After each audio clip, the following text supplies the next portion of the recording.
여러분 평안하십니까? 오늘도 말씀과 함께 주님의 은혜 가운데 거하시기 바랍니다. 오늘 말씀은 에스겔 8장입니다. 오늘 말씀은 에스겔이 하나님의 영에 이끌려 보게 된 환상에 대한 내용입니다. 그가 손 같은 것을 펴서 내 머리털 한 모숨을 잡으며 주의 영이 나를 들어 천지 사이로 올리시고 하나님의 환상 가운데에 나를 이끌어 예루살렘으로 가서 안뜰로 들어가는 북향한 문에 이르시니 거기에는 질투의 우상, 곧 질투를 일어나게 하는 우상의 자리가 있는 곳이라. 그가 환상 중에 보게 된 것은 예루살렘 성전이었습니다. 하나님의 영광으로 가득 차 있어야 할 성전에서 이루어지고 있는 4가지 가증한 행위를 보게 되는데요. 첫째는 질투의 우상을 숭배하는 행위입니다. 그가 내게 이르시되 인자야 이제 너는 눈을 들어 북쪽을 바라보라 하시기로 내가 눈을 들어 북쪽을 바라보니 제단문 어기 북쪽에 그 질투의 우상이 있더라. 질투의 우상이 무엇인지 정확히 알 수는 없지만 아마 가나안 사람들이 숭배했던 다산의 여신 아세라였을 것으로 추정합니다. 이 우상이 세워진 곳이 성전의 북쪽 문이라는 것이 의미가 있습니다. 북쪽 문은 왕궁과 가장 가까이에 있는 문입니다. 그러니까 왕들이 성전에 예배드리러 올 때 사용했던 문이었죠. 이런 문 바로 옆에 우상이 세워져 있다는 것은 유다의 지도층들이 영적으로 타락했음을 보여주는 것입니다. 두 번째 가증한 행위는 곤충들과 짐승들을 숭배하는 행위입니다. 또 내게 이르시되 들어가서 그들이 거기에서 행하는 가증하고 악한 일을 보라 하시기로 내가 들어가 보니 각양 곤충과 가증한 짐승과 이스라엘 족속의 모든 우상을 그 사방벽에 그렸고 이스라엘 족속의 장로 중 70명이 그 앞에 섰으며 사반의 아들 야하사냐도 그 가운데 섰고 각기 손에 향로를 들었는데 향연이 구름같이 오르더라. 에스겔이 하나님의 말씀을 따라 성전 안쪽으로 담을 헐고 들어가 보니까 문이 있었고요. 문을 열고 들어가니까 각종 곤충과 가증한 짐승과 이스라엘 족속이 섬기는 모든 우상이 사방 벽에 그려져 있었습니다. 아마도 애굽에서 신들로 숭배되었던 곤충들과 짐승들이 아니었을까 생각됩니다. 한때 애굽의 소나기에서 벗어나기 위해 안간힘을 썼던 사람들이 이제는 바벨론의 손에서 벗어나기 위해 애굽의 신들에게 기도하고 있는 것입니다. 이스라엘 족속의 장로 70명이 각기 손에 향로를 들고 우상 앞에 서 있습니다. 이 70이라는 숫자가 의미가 있습니다. 모세가 이스라엘과 하나님 사이에 언약을 체결할 때 이스라엘의 대표로 선발되어서 하나님을 배웠던 장로들의 숫자가 70이었고요. 모세와 함께 이스라엘을 다스렸던 장로의 숫자도 70이었습니다. 하나님께서는 온 이스라엘과 지도자들이 우상을 숭배하고 있었다는 것을 보여주시는 것입니다. 이들이 이러한 어리석은 짓을 하게 된 동기가 12절에 기록되어 있는데요. 또 내게 이르시되 인자야 이스라엘 족속의 장로들이 각각 그 우상의 방한 어두운 가운데서 행하는 것을 내가 보았느냐. 그들이 이르기를 야훼께서 우리를 보지 아니하시며 야훼께서 이 땅을 버리셨다 하느니라. 그들은 하나님이 우리를 버리셨으니 우리도 하나님을 버리고 다른 신을 찾아 나서야 한다라고 생각했던 것입니다.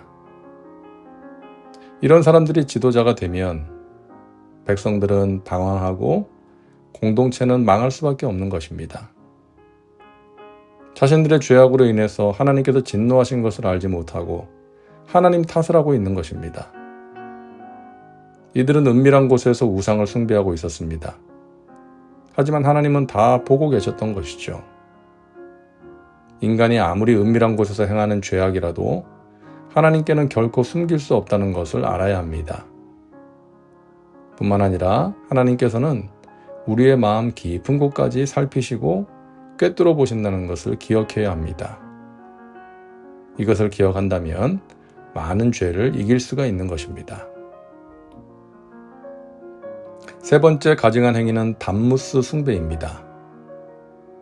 그가 또 나를 데리고 야훼의 전으로 들어가는 북문에 이르시기로 보니 거기에 여인들이 앉아 담무스를 위하여 애곡하더라. 성전 북문 근처에서 여인들이 앉아 담무스를 위해 애곡하고 있었습니다. 이 담무스는 당시 바벨론 사람들이 숭배하던 식물의 신이었습니다. 이들이 바벨론의 신인 담무스를 숭배하고 있었다는 것은 이미 유다 백성들이 바벨론의 영향을 많이 받고 있었다는 것을 보여주는 것이죠. 네 번째 가증한 행위는 태양 숭배입니다. 그가 또 나를 데리고 야훼의 성전 안뜰에 들어가시니라.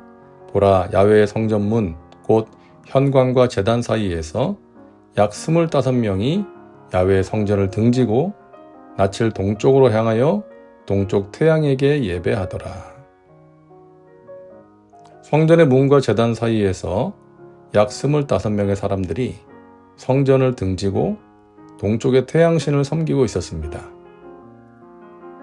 이들이 누구인지는 정확히 알 수 없지만 제단과 성전문 사이에 있었다는 것을 볼 때에 제사장들이 아니었을까 추측할 수 있습니다. 태양신 숭배는 당시 근동 지방에서 아주 흔한 일이었습니다. 자, 이 네 가지 가증스러운 행위들은 당시 이스라엘에 만연해 있었던 우상 숭배, 즉 영적 타락을 적나라하게 보여줍니다. 지도자들, 여자들, 그리고 제사장들까지 온 국민들이 하나님을 경배하는 성전에서 우상을 숭배하고 있었던 것입니다. 참으로 답답하고 한심하고 안타까운 일이 아닐 수 없죠. 그러나 여러분, 이러한 어두운 시대에도 하나님을 경외하고 사랑하는 사람들이 있었습니다. 쉽게 떠오르는 사람이 몇 명 있죠. 먼저 예루살렘에서 사역하는 예레미야와 그를 돕는 사람들, 그리고 우리가 보고 있는 에스겔과 함께 또 바벨론에서 사역했던 다니엘과 세 친구들, 그 외에도 이름이 알려지지 않은 사람들이 바로 하나님의 남은 자들입니다. 우리가 예언서, 이 선지서 말씀을 볼 때 이 남은 자들을 주목해야 합니다. 하나님께서 그들을 통해 말씀하시고 회복의 역사를 이루어 가시기 때문입니다. 오늘날도 마찬가지입니다.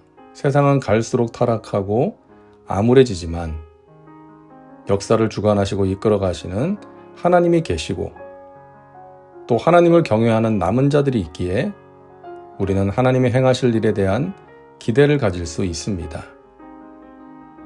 저와 여러분이 아합 왕 시대에 바알에게 무릎 꿇지 않았던 7,000명처럼 또 예레미야처럼 에스겔처럼 다니엘처럼 다니엘의 세 친구처럼 하나님 앞에 바로 서 있는 하나님의 남은 자들 되시기를 주님의 이름으로 축원합니다. 기도합니다. 사랑과 은혜가 풍성하신 하나님, 오늘도 말씀과 함께 살게 하시니 감사합니다. 하나님의 영광이 가득해야 할 성전 안에서 하나님의 백성들이 우상을 숭배했던 것을 보았습니다. 혹시 오늘날에도 우리의 교회 안에 이런 모습이 있지는 않은지 살피게 하시고 우리의 교회가 거룩한 공동체가 될 수 있도록 성령님 지켜주시고 인도하여 주시옵소서. 우리가 타락한 세상 속에서도 하나님을 경외하는 남은 자 되어서 하나님의 뜻을 이루는 귀한 도구로 쓰임받게 하여 주옵소서. 예수님의 이름으로 기도하옵나이다. 아멘. 오늘도 말씀과 함께 은혜 가운데 거하시기 바랍니다. 여러분 사랑하고 축복합니다.